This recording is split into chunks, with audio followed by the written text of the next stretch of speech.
All right, buckle up for a deep dive. A deep dive into a case that'll leave you wondering, like, what is justice? Seriously, wrongful accusations, a crazy LA gang, and a twist of fate so wild it sounds like a movie plot. You know what grabs me about this case? What's that? It shows how tricky it is, trying to get justice right, Yeah. but also how investigations can go so wrong. It's a story that makes us face some hard truths about our legal system and the people, real people, who get hurt when it messes up. You're hitting the nail on the head. And we're pulling all this from Case 134, Martha Puebla. It's an episode from Case File, the true crime podcast, you know. Yeah, I've heard of it. It's a deep dive right into the Vineland boys. They were an LA gang, super notorious, known for being ruthless. And for refusing to play by the Mexican mafia's rules. They wouldn't pay taxes to Lamb. Which set the stage for a ton of violence, like a wave of it in early 2000s LA. It all culminated in 2 murders just days apart. Right. Enrique Osta and Christian Vargas, both linked to the Vinyl Boys. Both executed too. Same gun, a 9mm. Exactly. And that's when this 16-year-old girl, Martha Puebla, she comes into the picture. She saw Vargas's murder. And even though she was terrified, understandably so, she initially said it was her ex-boyfriend, Jose Ledesma. Who was a member of the Vineland boys. Right. Her testimony, that became like the core of the investigation, right? It did. But it's also where things start to get shaky. The detectives, they were so sure Ledesma was guilty that they crossed a line. How so? When they arrested him and his associate, Mario Catalan, in Mexico, they showed Ledesma a messed up photo lineup. They highlighted his picture, made it stand out. And get this, they even made up a witness statement from Martha saying she'd identified him. Wow. That's messed up. Talk about a breach of trust, you know? Makes you think about, like, how far is too far to get a conviction, even if they think they have the right guy? It definitely raises some ethical questions. And then Martha, already scared for her life, she takes back her ID of Ledesma at a preliminary hearing. She was terrified of the gang coming after her. And tragically, she was right to be scared. Just a week later, she's shot multiple times outside her home. Likely because they thought she was a snitch. So now the police, they're stuck on their initial idea, right? They switch focus to Juan Catalan. Mario's brother. Because? Based on one shaky witness description and because he was at the preliminary hearing. So Juan, hardworking guy, family man, no criminal record, suddenly he's in the middle of a murder investigation, totally innocent. It's a classic example of tunnel vision.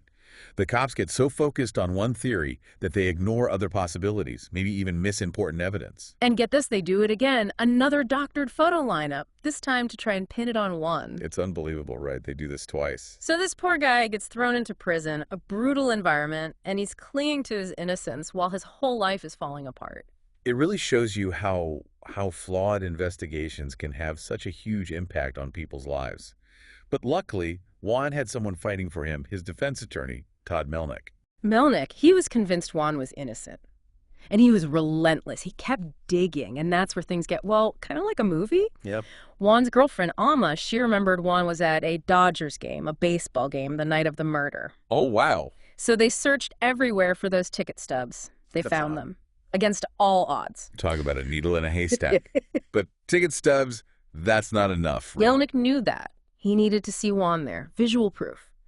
So they went on this mission, looking through hours of footage from the Dodger cam that night, hoping for a miracle. They found one. What do you mean? They stumbled onto footage shot by HBO, or you were filming for Curb Your Enthusiasm, the comedy show, and guess what? They were at the game that night? At the stadium, that very same night. No way. Pure chance, right, or maybe fate. Crazy. This random footage, it saved Juan. There he was, clear as day, with his daughter in the background of a scene from Curb. The judge, he was not happy with the police at all throughout the case. Juan was free.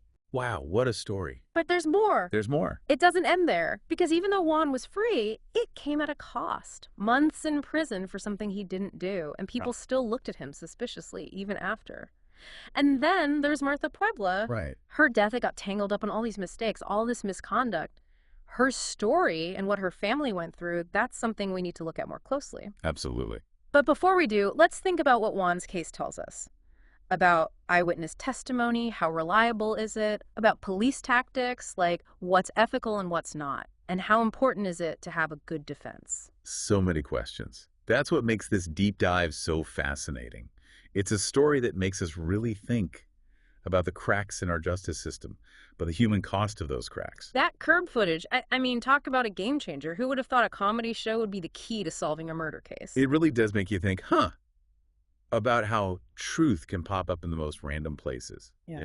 Truth is stranger than fiction and all that. Yeah, for sure. But besides, how crazy that is, it also shows how eyewitness accounts, well, they can be unreliable, especially in stressful situations. Think about it. Someone gets murdered, chaos everywhere, adrenaline pumping, people scared out of their minds. Yeah, It's no wonder memories get fuzzy, details get mixed up.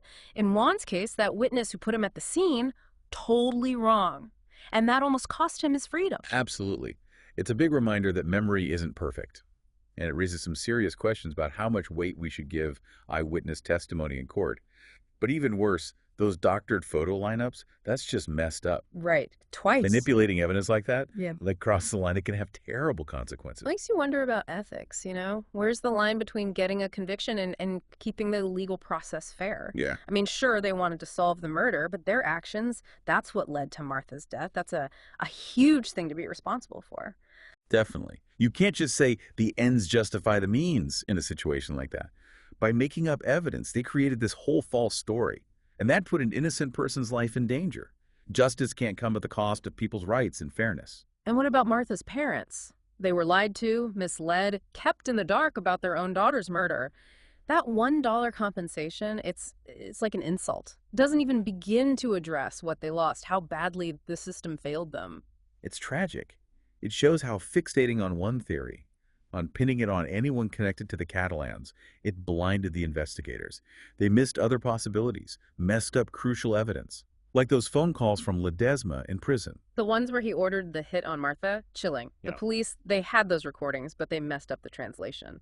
They missed a vital clue that could have saved her life. A failure on so many levels. They didn't investigate properly, didn't analyze the evidence right, and they failed to protect a witness who was clearly scared for her life. The system, it failed Martha and her family in the worst way possible. It's a hard truth. Justice isn't always served, and sometimes getting a conviction becomes more important than finding the truth. But amidst all the tragedy, Juan's story, there's a little bit of hope there. Oh, yeah.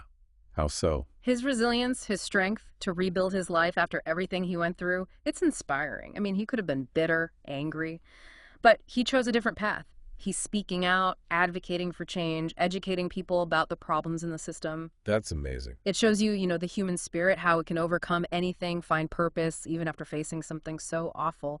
But let's not forget, Juan being exonerated, it doesn't erase the trauma, the time he lost, the suspicion that followed him. The impact of wrongful imprisonment, it's deep. It affects not just the person, but their families, their communities, Yeah. and money. Even though it can help, it can never truly fix what was broken. Juan's story and so many others, they show us how badly we need to change things. We need reform, accountability in law enforcement, a system that puts truth and fairness first, always. This case, it has so many layers, so many twists and turns. It raises huge questions about what justice really means. We've talked about eyewitness accounts, how they can be wrong, about police tactics, what's right and wrong, and how crucial a good defense is. A lot to digest, for sure. Ah, As we dig deeper into what happened after all this, we need to face these questions head on. How do we prevent wrongful convictions? How do we make law enforcement more transparent, more accountable? And most importantly, how do we make sure that pursuing justice doesn't trample on people's rights, on the idea of fairness that our legal system is supposed to be built on? That jury's verdict in the lawsuit, Martha's parents against the city, the detectives, it's kind of wild, right? Hey, also, They said the detectives were partially responsible for Martha's death, but then they also kind of blamed Martha and her parents, and then they gave them $1. Like $1. $1. Wow. It's a tough one. It shows how complicated it is to figure out who's to blame in a case like this. The detectives messed up, no doubt. Their actions, they had tragic results. But the jury, they also saw that Martha and her parents, they made decisions that put her in a dangerous spot. It's like real life, right? It's not always clear cut. And the legal system, it tries to reflect that. I get it, but it's got to be rough, Yeah. you know. losing their daughter, then being told, hey, you're partly to blame too, just adds insult to injury. You know what I mean? Absolutely. It also brings up those tough questions about, like, how do we apply the law to real life situations? Where's the line between personal responsibility and the responsibility of those in power? Yeah. How do we balance justice with the fact that sometimes bad things happen because of a bunch of things going wrong, not just one clear reason? In this whole case, it really shows how chance, how luck plays a part. Yeah. Imagine if Curb Your Enthusiasm hadn't been filming there that night. Mhm. Who knows what would happen to Juan? Still in prison, maybe, wrongfully convicted, Yeah. and Martha's real killer still out there. It's a scary thought. Makes you wonder how many other cases they hinge on something random like that. A piece of evidence that never turns up. A witness who gets something wrong. It's a bit unsettling, right? The line between justice and injustice, it can be so thin. And luck can play a bigger role than we want to admit. Makes you think about the whole legal system, you know? How can we be sure it's fair, accurate, when so much depends on things we can't control? It's a question people have been struggling with for a long time. Yeah. It also shows us we got to keep pushing for change, you know? Reforms that reduce mistakes, reduce bias, making sure those who are supposed to uphold the law, they're held responsible for what they do. Those detectives, the fact they got away with basically no consequences for fabricating evidence, that's not right. We still have a long way to go. And let's not forget about the impact, the lasting impact of all this. Juan, even though he's free, that trauma, the wrongful imprisonment, that stays with you. Right. And Martha's family, they're grieving, knowing her death could have been prevented.